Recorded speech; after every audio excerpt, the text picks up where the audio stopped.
Hey watch friends, today we're going to be checking out this second offering from the Danish Microbrand Henry Archer, and this is their Nordless. In case you missed it, recently did a full review of this Nordsø, and as I mentioned in that video, they did loan these two to the channel for review, but I do encourage you to go back and check that out. We'll bring this back in a little later for some more comparison. But today, we're going to spend the bulk of the time looking at this Nordless. Before we dive into the watch itself, let's go ahead and check out how it ships. This Nordless arrived a little bit different than the packaging if you saw the recent on the Nordsø. You still have the same outer slip cover with Henry Archer name and logo and designed in Denmark. Then once you slide that off, you still have this cardboard box. Where it differs is on the inside. Similar to the Nordsø, you can see this does have this sheet here that gives you some basic info about that, as well as some general instructions. Then you still again have the certificate of authenticity for its 2-year warranty. Then you have the manual, and again, you can kind of check these out, but it just covers all the stuff you'd expect there. And then this one actually shipped on this strap holder kind of deal here instead of the pouch on this variant. Now that we have a better feel for the packaging, let's look at the specs. This one, measured from roughly the 3 o'clock to 9 o'clock, is coming in at 42 millimeters, so larger than the Nordsø. And unlike the Nordsø, this does not step down at the bezel, so that's coming in also dead on at 42 millimeters. The lugs, though, are still going to be the same sizing, so 20 millimeters, so you'd be able to use strap cross-compatibility or what have you if you happen to have both of those. The lug-to-lug is coming in at a longer 49.6 millimeters, and we'll see that on my 6.5-inch wrist. It's definitely pushing it for me. The thickness on my calipers is coming in at 12 millimeters dead on, and that is including this double dome sapphire crystal, which does have inner AR coating, though as always, you're going to pick up glare on that. It's just the nature of double dome crystals. Really cool effect with those, but that being said, that's just part of what comes with the territory there. As far as powering it, this has the Miyota 9015. So just like the Nordsø with its 9039, this one has a 9000 series, but this has the date, hence the 9015. You're still going to have all the same features, automatic, higher beat, so 28,800 beats per hour, hacking, hand winding, all that kind of good stuff. It's a movement I'm very much a fan of, so I'm glad to see that in here. This one, coming on this FKM strap, is weighing in at 108.6 grams. As for the water resistance, this is 20 meters or 200 meters rather, or 20 atmospheres of water resistance. So now that we have this basic specs out of the way, let's go ahead and take a deeper dive into the model itself. First, for the colors. Just like with the Nordsø, there are a whole host of color options and they're changing all the time. The one we're looking at today is the Aeon, which is a blue with the accent colors because there is a plain blue as well. There's additionally the Neon, which is a purple, also with accent colors, but then there are more traditional. There's a blue with just white markers, a black, a green, there's some meteorite variants. There's a whole lot of them out there. Do encourage you to check that out on their website, and again, they are regularly dropping new ones. As far as the dial texture, this has a really gorgeous sunburst pattern, and I believe that carries over on all of the solid color variants, as opposed to the meteorite, which of course is going to have the meteorite texture. The dial surface, though, on all of them is going to be really quite expansive. It really has a lot of air or room to breathe across the dial.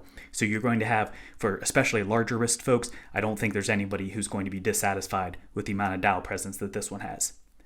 It is going to be printing at the 12 o'clock position with the logo, and then additionally it has printing at the 6 o'clock with the brand name, the model name rather, as well as the self-winding or automatic at the 6 o'clock.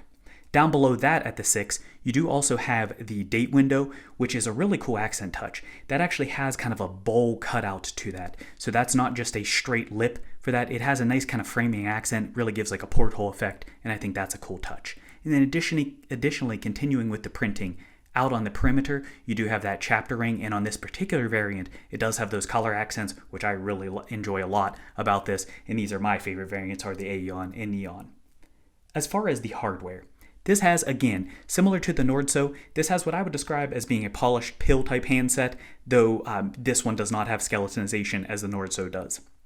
Additionally, you're going to, again, have a lollipop for your second hand, and this, again, is an accent color, and in this case, it's kind of like a teal or robin's egg blue coloration for that, though it's going to vary depending on the model you get, or the variant you get, rather. The markers themselves are going to carry over, again, that pill type construction at the 12, 3, and 9, and then you do have a halved version at the 6 o'clock to accommodate the date window, and the rest of them are just going to be circles. There is loom applied everywhere on this. You of course have on the handsets, but additionally the markers, the bezel of course, all the way around there. But additionally you actually have the logo, the name, the date wheel, everything is loomed on this, on the dial itself. So really nice touch there. I will say, as is almost always the case, the printing on the dial does not endure like the handset does with its BGW9, and that is a top grade BGW9 that's applied there. So I find that endures well with the actual handset and markers. However, the accent, those are more of a novelty to me, but I really think that it's a cool touch. All right, so now that we have those feels, let's check out this bezel. The bezel itself is 120 click in unidirectional, so a dive configuration. Let's go ahead and listen to that action. Really nice tactile click and feel for this. It's a little bit, I would say, kind of on the medium side. It's definitely not soft, but it's not very stiff either. I think it's really well dialed in. I'm actually quite pleased with that overall. Additionally, it doesn't really have any back play. As you go through here, you can see no real shift. It does have a very small edge that we'll look out in a minute. However, because of the weighting, unlike with the Nordsø, I have not really found this to be difficult on camera. It always looks harder than it actually is in person, but this one is really relatively easy to manipulate there. As far as the bezel insert, this is stainless steel, which the whole watch is 316L stainless steel, but this has circular brushing as its principal finish going across there. As you move over to the lip though, it does have polish accents as well. So I think visually that adds some nice interest to that, and it's a nice way to change it up. It does have a pip at the 12 o'clock, and then the rest of them are just going to have your hashes or your pill type design there. This has a coin edge, and as you can see, it does have a relatively small surface area, but again, because that sits flush here, no setback, and because it's relatively light, I haven't found it to be difficult to grab a hold of. Shifting over to the case, this is what I would call more of like a slab type construction. This is really quite the contrast from the Nordsø that we'll look at again. This actually has what looks like a fairly chunky case, despite the fact that it really actually is not that much thicker overall. It just visually appears to be as such. So this has a slim case back and then a chunky side, whereas that had a very slim side and chunkier case back. So really just kind of an interplay there on how you can visually change things up. But this one, with its kind of slab construction, they went with a vertical brushing, again, instead of the horizontal brushing that we saw in the Nordsø. The profile does have downturned lugs. However, as you can see, it does wear relatively flat as you go throughout. So across between the lugs, fairly flat overall, and we'll see that does carry over to the lugs themselves. The actual lugs, you can see here, this comes just really straight out from there. So there's no taper or kind of subtle adjustment like you oftentimes have. And then visually, despite the fact that, as we saw, this has a downturned swoop to that, visually it looks like they just come completely straight out and are almost squared off for that, which, as we'll see here in the wrist footage in a moment, that does play a role. On the crown side, you can see that just like the Nordsø, there is no crown guard for this, which again, I think is in keeping with the overall style and aesthetic. As for the crown itself, this is coming in at 6.9 millimeters, and it again is a screw-in construction. It does have mixed use of texture here, so you can see like blasting, polishing, brushing, all of that's applied all the way around. This, just like with the Nordsø, does carry over with the bezel texture, so in this case it is a coin edge instead of the checkering that we saw in that variant. And again, I found this to be easy to grip a hold of. It is, I believe, about 1 millimeter larger than we saw in the Nordsø, but again, easy to grab a hold of.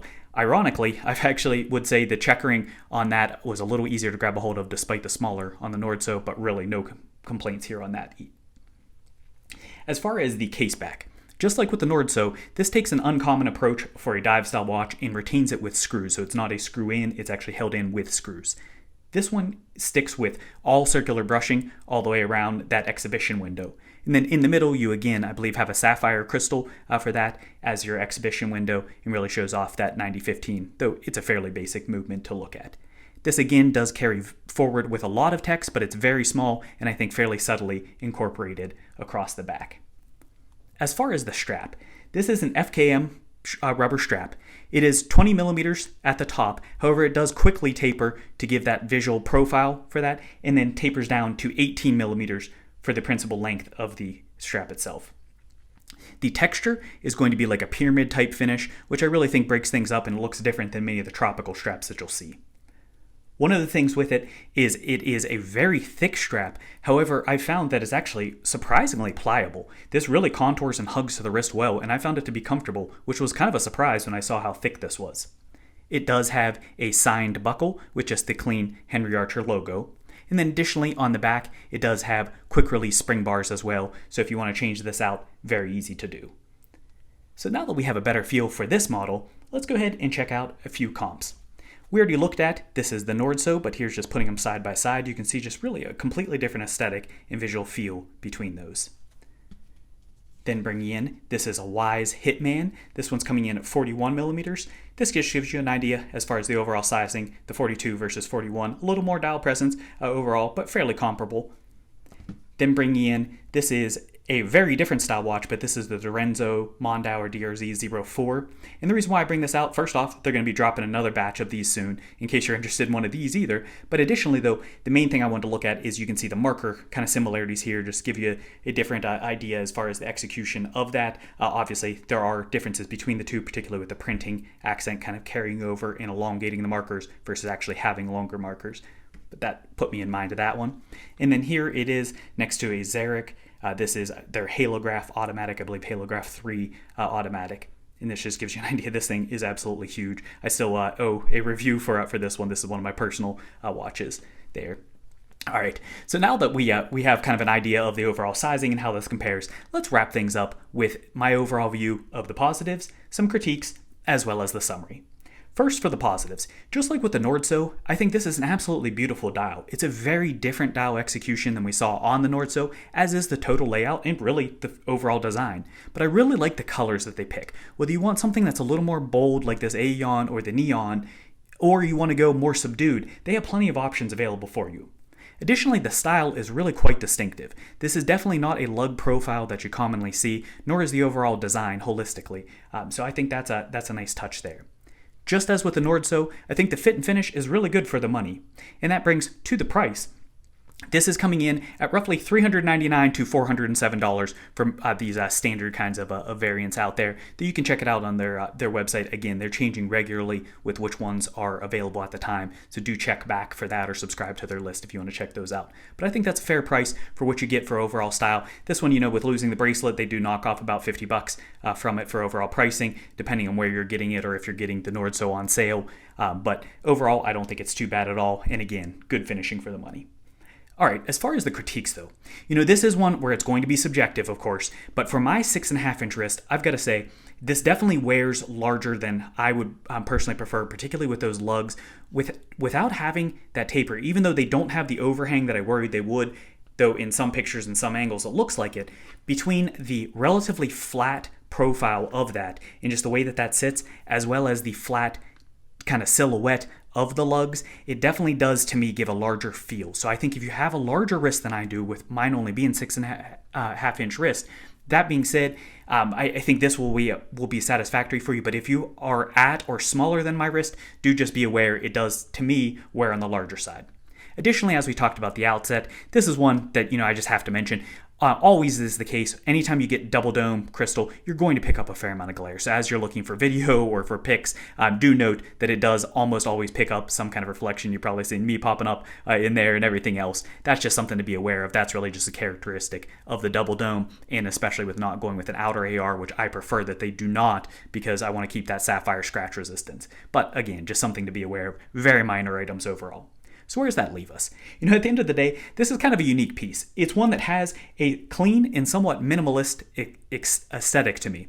If you look overall as far as the lines, the layout, everything, I think it's just a lot of really clean area.